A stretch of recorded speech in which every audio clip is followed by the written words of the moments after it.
contente de vous retrouver pour un autre partage et le titre aujourd'hui c'est « Demandez et vous recevrez ». Alors, on va lire comme premier passage dans Matthieu chapitre 21, verset 22.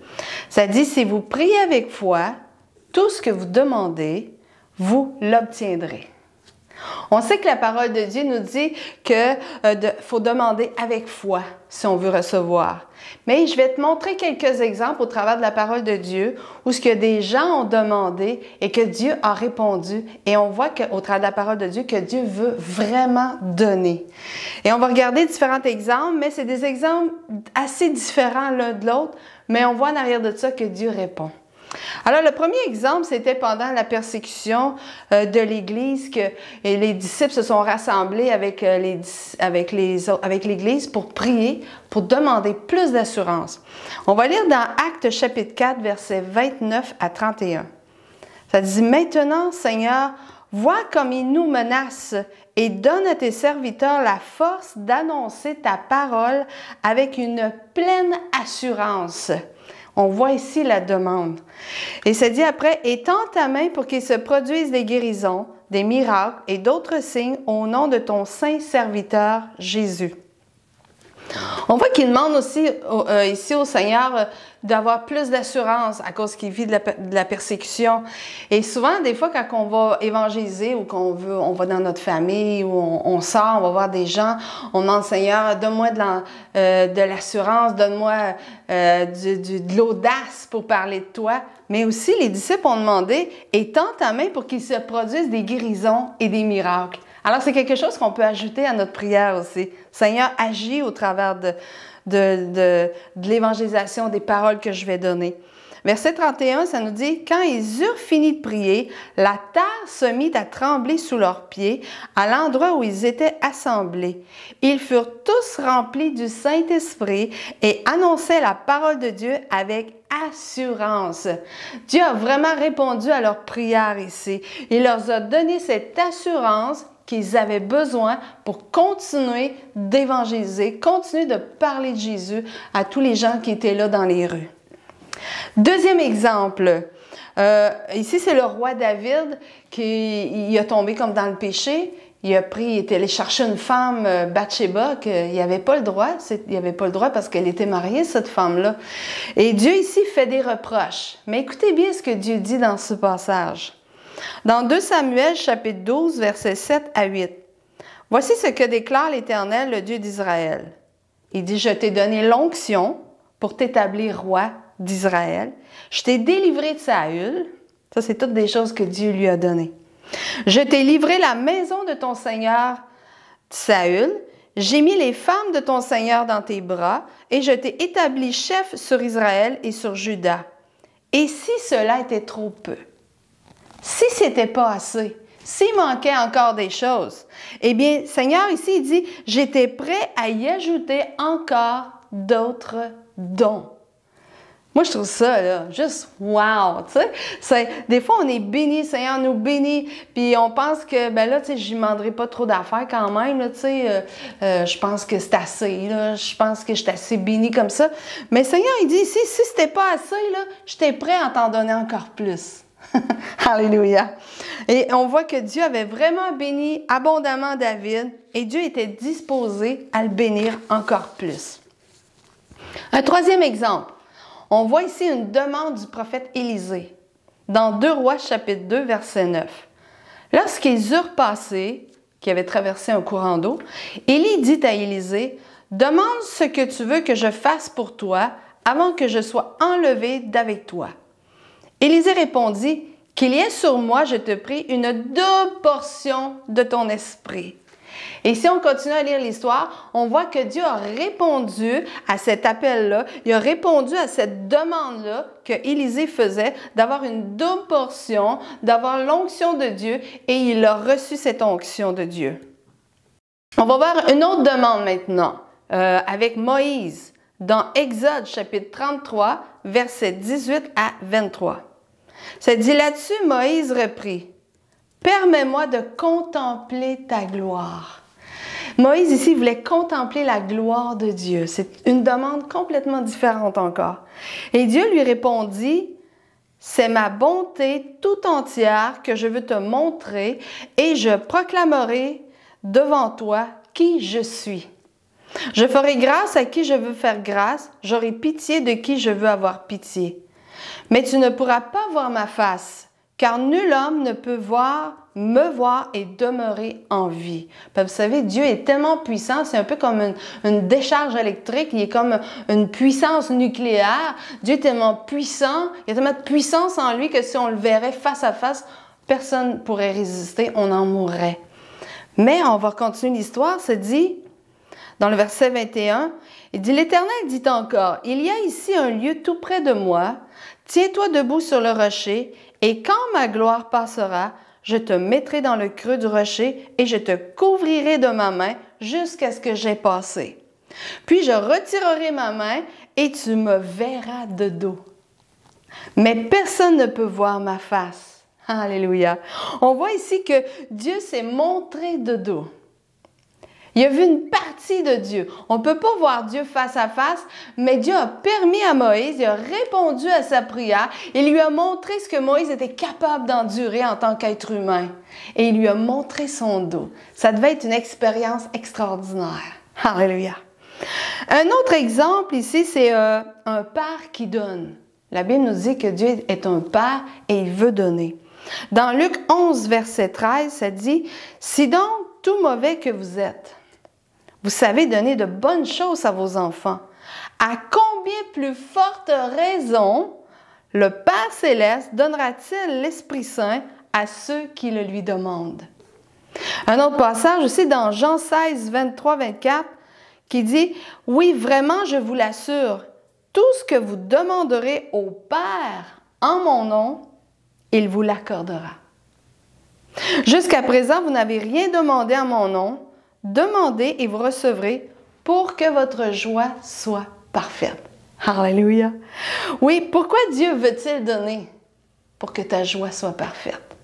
Tu sais, nous, en tant que parents ou grands-parents, on aime quand on donne des cadeaux à nos enfants ou nos petits-enfants, et même des fois, on donne des surprises. On donne encore plus que ce qu'ils nous ont demandé, des surprises, des choses qu'ils nous ont même pas demandé, mais on prend un plaisir fou de les voir, à être contents, à être heureux, à être émerveillés devant cette surprise-là.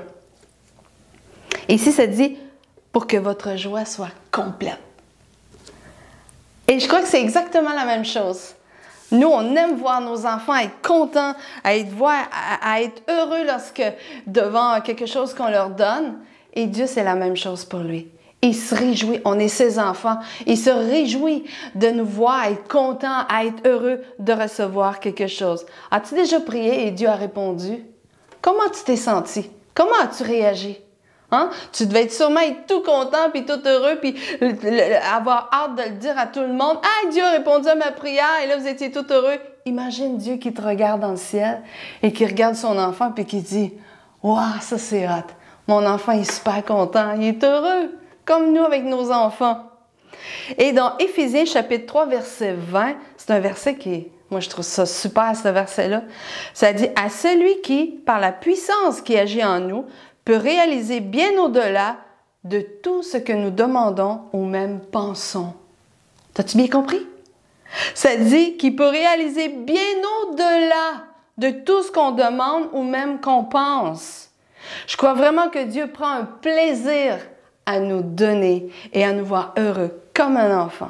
Dieu est tellement bon, il veut prendre soin de toi et te donner même encore plus. Il ne veut pas que ses enfants manquent de quelque chose. Il y a un passage qui dit dans la parole de Dieu que Dieu veut pourvoir à tous tes besoins. Ça ne dit pas qu'il veut te rendre millionnaire.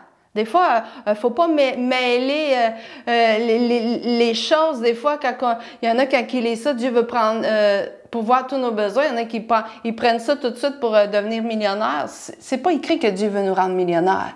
Mais ça dit que Dieu veut pourvoir à tous tes besoins. Et le passage qu'on vient de lire juste avant, ça dit qu'il veut même te donner plus.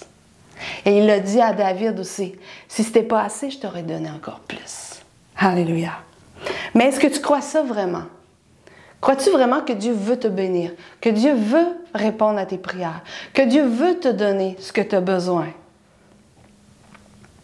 Parce que tu sais que pour recevoir, il faut croire. Ça dit que tout ce que tu vas demander avec foi, tu vas l'avoir. Et partout dans la parole de Dieu, on voit que Dieu veut donner. Alors, ose demander selon les promesses de Dieu que tu vois dans la parole de Dieu. Ose croire avec foi que Dieu t'entend et qu'il veut te répondre aussi. Comme la parole de Dieu nous dit, devenons simplement comme des enfants. Les enfants, là, ils nous demandent, là, puis ils ne se posent pas la question je le mérite-tu? Je suis correct de demander? Je demande-tu trop? Est-ce que l'enfant se pose des questions comme ça? Je suis certaine que non. Lui, il vient vers nous, là, puis il dit « Ah, maman, papa, papi, mamie, je voudrais avoir ça. » Puis nous, si on peut se le permettre, eh bien, ça nous fait plaisir de le faire. Il ne faut pas analyser, il faut arrêter de réfléchir, puis d'analyser, puis essayer de tout comprendre, parce que la foi, ça ne s'analyse pas. On ne peut pas comprendre la foi. On croit et c'est tout. Tout simplement. Demande et reçois de Dieu. Alléluia. Et juste avant qu'on se laisse, on va écouter un chant, mais juste avant, je veux prier pour toi. Peut-être que tu as de la difficulté à croire que Dieu veut te bénir, que Dieu veut répondre à tes prières. Peut-être que tu te dis, ben, tu sais, moi, je fais des affaires des fois que, tu sais, je tombe dans le péché, je veux pas, mais je tombe, puis, tu sais, je suis pas parfait, je pense que je le mérite pas. L'enfant, il se pose pas ces questions-là. Puis pourtant, il en fait des gaffes, l'enfant. Il fait toutes sortes de choses, des fois pas correctes. On les aime quand même. Et Dieu, il t'aime encore plus qu'un parent peut aimer son enfant. Et je veux prier avec toi. Juste ferme tes yeux, je vais prier pour toi. Père éternel, au nom de Jésus-Christ, je vais t'élever ton enfant devant ton trône de grâce.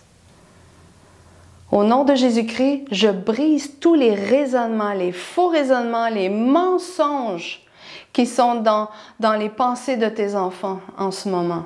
Je brise ces mensonges, j'anéantis toute forteresse de mensonges qu'ils prennent pour des vérités, mais qui sont des mensonges. Je les brise dans le nom de Jésus-Christ. Et je libère la vérité de la parole de Dieu dans leur cœur. Que cette parole qui vient d'être annoncée, que je viens de proclamer, eh bien que ces paroles, la parole de Dieu nous dit que la parole est comme une semence. Eh bien que cette semence que je viens de lancer dans vos cœurs, que je lance dans vos cœurs, que cette semence prenne racine, que ça puisse grandir, que ça puisse commencer à pousser un tronc et porter fruit dans ta vie. Au nom de Jésus-Christ. Alléluia. Que la parole puisse avoir son effet dans ton cœur. Au nom de Jésus, reçois la vérité et mets les mensonges dehors. Reçois la vérité de la parole. C'est au nom de Jésus que je prie pour toi. Amen. Alléluia. Alors, ça fut un plaisir pour moi de t'apporter ce partage aujourd'hui. Je te dis, Seigneur te bénisse et on s'en va au chant.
sans mérite, mais pour moi tu t'es livré. Oh, l'amour envers ton extravagant infini de Dieu.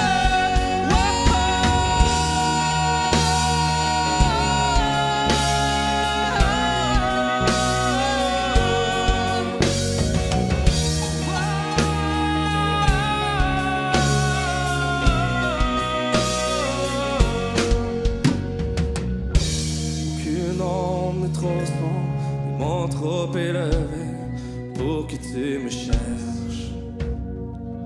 Aucun mur ne peut résister, ni mensonge tenir, sans fin tu me cherches. Aucune ombre n'est trop sombre, ni mon trop élevé pour que tu me cherches. Aucun mur